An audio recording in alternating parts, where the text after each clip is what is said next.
Acabamos de presenciar una de las temporadas de premios más polémicas en mucho tiempo, pero al final de todo ganó el cine. El pasado domingo 2 de marzo se celebraron los premios Oscars y como todos los años la gala estuvo llena de récords, buenos momentos, otros no tan buenos y claramente polémica. Hoy yo te voy a contar todo eso que quizás pasaste por alto. Para hacer un pequeño resumen, la gran ganadora de la noche fue Anora, que se llevó 5 estatuillas: mejor edición, mejor guión original, mejor director, mejor película y mejor actriz con Mikey Madison, que se convirtió en la segunda actriz más joven en ganar ese premio. Y si quieres saber más de ella, pues por aquí te voy a dejar un video donde hablo sobre datos curiosos de su vida y carrera. También tenemos que destacar a la película brasileña Aún Estoy Aquí, que se alzó con el premio a la mejor película extranjera derrotando a Emilia Pérez.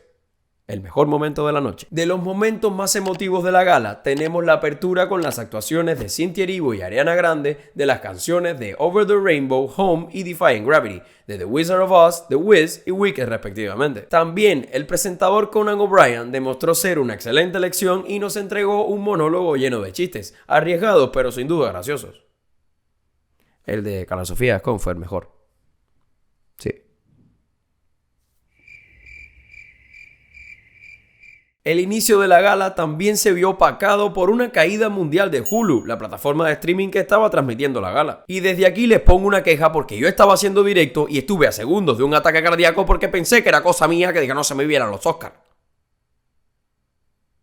Pero bueno, hablemos de todas las demás cosas que marcaron la gala. Comencemos con los récords que se rompieron. Uno de ellos fue el establecido por el director Sean Baker al llevarse 4 estatuillas en la misma noche por la misma película. Recordemos que en 1954 Walt Disney también se alzó con 4 estatuillas, pero fue por producciones diferentes: mejor documental, mejor corto documental, mejor corto animado y mejor corto live action. Sean Baker ganó sus 4 Oscars por Anora, a mejor edición, mejor director, mejor guión original y a mejor película debido a que él es coproductor de la cinta. Y aprovechó uno de sus discursos para agradecer a Quentin Tarantino, diciéndole que si no hubiera elegido a Mikey Madison para Once Upon a Time in Hollywood, Anora no existiría. También aprovechó para reivindicar la importancia de hacer películas para las salas de cine y la importancia de ir a verlas como una experiencia completamente diferente que a quedarte viéndolas en casa. Otro de los récords lo rompió Adrien Brody, y no tiene nada que ver con haberse llevado su segundo Oscar a mejor actor por El Brutalista. Tiene que ver con su discurso de aceptación y no todo el mundo está contento. Brody rompió el récord al discurso de aceptación más largo en la historia de los Oscars con 5 minutos y 40 segundos. El anterior récord lo tenía Greer Garson en 1943 con 5 minutos y 30 segundos. Recordemos que Brody no es muy querido por todos, algunos por el beso que le dio a Halle Berry la noche en que ganó por El Pianista, que al parecer después de todo Halle Berry se lo tomó bastante bien y se lo devolvió este año cuando lo vio en la alfombra roja. Y bueno, a otros tampoco les agrada tanto por los comentarios que hizo sobre Roman Polanski y Woody Allen en 2016. Su discurso de aceptación está causando polémica sobre todo por su actitud. Algunos lo tildan de prepotente por haber mandado a quitar la música, porque él iba a seguir hablando, porque no era su primer rodeo, porque ya había hecho eso antes, y en efecto, en 2003 cuando ganó por El Pianista también mandó a quitar la música. Todo el internet lo está criticando porque mientras muchos otros ganadores no tuvieron ni siquiera tiempo para hablar, él se tomó 6 minutos casi.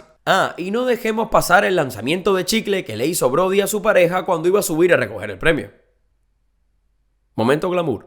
Otro que acaba de hacer historia es un carismático gato. La película Flow se acaba de convertir en la primera cinta de Letonia en alzarse con la estatuilla, la tercera película extranjera en llevarse un Oscar animado y la primera de un estudio independiente en hacerlo. Esto sienta un precedente en la industria de la animación, ya que es una película hecha con tan solo $4 millones y en Blender, un programa de animación completamente gratuito que hasta tú podías tener en tu casa. E incluso el resultado final se obtuvo con tan solo un ordenador. Una película sin diálogos, que cuenta el viaje de un grupo de animales que, a diferencia de lo que estamos acostumbrados a ver en Hollywood, no están humanizados, no hablan, y aún así se impone frente a películas de grandes estudios y con un presupuesto hasta de 200 millones, como Inside Out 2. ¿Tú cuál querías que ganara, Flow o El Robot Salvaje? Déjamelo en los comentarios. Ahora vamos con algunos datos curiosos relacionados con los ganadores. Kieran Culkin, el ganador este año a mejor actor de reparto por su papel en A Real Pain, ni siquiera audicionó para la película. Resulta ser que el director, guionista y protagonista Jesse Eisenberg ni siquiera había visto ninguno de sus trabajos anteriores y aún así lo contrató. Eisenberg apenas conocía a Kieran Culkin, solo lo había visto en la película Solo en Casa cuando el actor tenía solamente 7 años. Pero al enviarle algunas páginas del guión de A Real Pain a su hermana, ella le sugirió que debería contratar a Kieran Culkin para ese papel y Eisenberg simplemente dijo que sí. Incluso dijo que él mismo tenía pensado interpretar ese papel. Esto a Kieran le parecía rarísimo y estuvo a punto de dejar la película 2 semanas antes del rodaje, pero Emma Stone, productora de la película y exnovia de Kieran, lo llamó y lo convenció para seguir en el proyecto. El resto es historia. Y volvamos a la gran ganadora de la noche. ¿Sabías que en Anora... Mira, rima y todo, tú, ganadora, Anora. Bueno, en fin. ¿Sabías que en Anora la ganadora... Ya me confundí. En fin, ya me confundí. Bueno, en fin. Alfredo, siéntate. ¿Sabías que en Anora la actriz que interpreta a la persona... ¿Sabías que en Anora la actriz que interpreta al personaje de Diamond en realidad sí es una bailarina exótica? Su nombre es Lindsay Normanton y trabajó como stripper y en sitios online por una década antes de interpretar a su personaje en la película. Es una fuerte defensora de la industria. En 2022, Lindsay y sus compañeras comenzaron una huelga para mejorar las normas de seguridad en el club, promoviendo así la sindicalización de los clubes. Promoviendo así la sindicalización de los clubes. El propio director de la película, Sean Baker, consultó a Lindsay para hacer Anora. Al enterarse de la huelga, el director se acercó a Lindsay para informarse sobre la industria, sus experiencias, las huelgas, los sindicatos y obviamente hablar sobre la película. Lindsay fue seleccionada para participar en la cinta y durante la filmación ayudó a sus compañeras dándole tips sobre los bailes y cómo tratar a los clientes, logrando así un mayor realismo en la película. Pero ¿cuánto cuesta ganar a mejor película en los Oscars? El hombre detrás de la campaña de Anora acaba de revelar cuánto se gastaron. No es secreto para nadie que cuesta mucho ganar a mejor película, y no me refiero al presupuesto de la cinta en sí, sino en todo lo que se gasta en la campaña de temporada de premios, que incluye anuncios, hacer proyecciones para los votantes, giras promocionales para las estrellas y muchísimo más. En un reciente podcast, Tom Quinn, el CEO de Neon, la compañía encargada de distribuir Anora, reveló que se gastaron cerca de $18 millones en esta campaña. Para que hagan una comparación, Anora solo costó 6 millones para hacerse. Quinn admitió que invertir ese dinero en campaña era algo arriesgado, pero que vieron el potencial de la película y valía completamente la pena. Parte de esa campaña fue enviarles DVD físicos de la película a los votantes de los Oscars. Eso ya no lo hace casi nadie, pero dijeron que lo hicieron para incentivar aún más que vieran la película, porque al parecer no es obligado que los votantes vean las películas nominadas.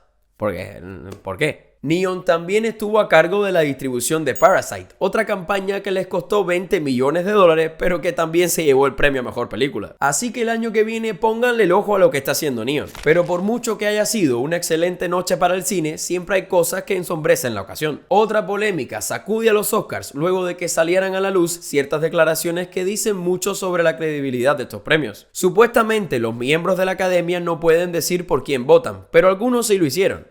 Por lengua larga que son. Un director anónimo dijo que no había visto ni La Sustancia, ni Nickel Boys, ni Aún Estoy Aquí, y que ni siquiera había terminado de ver la primera parte de Dune, así que no tenía prisa para ver 3 horas más de Dune este año.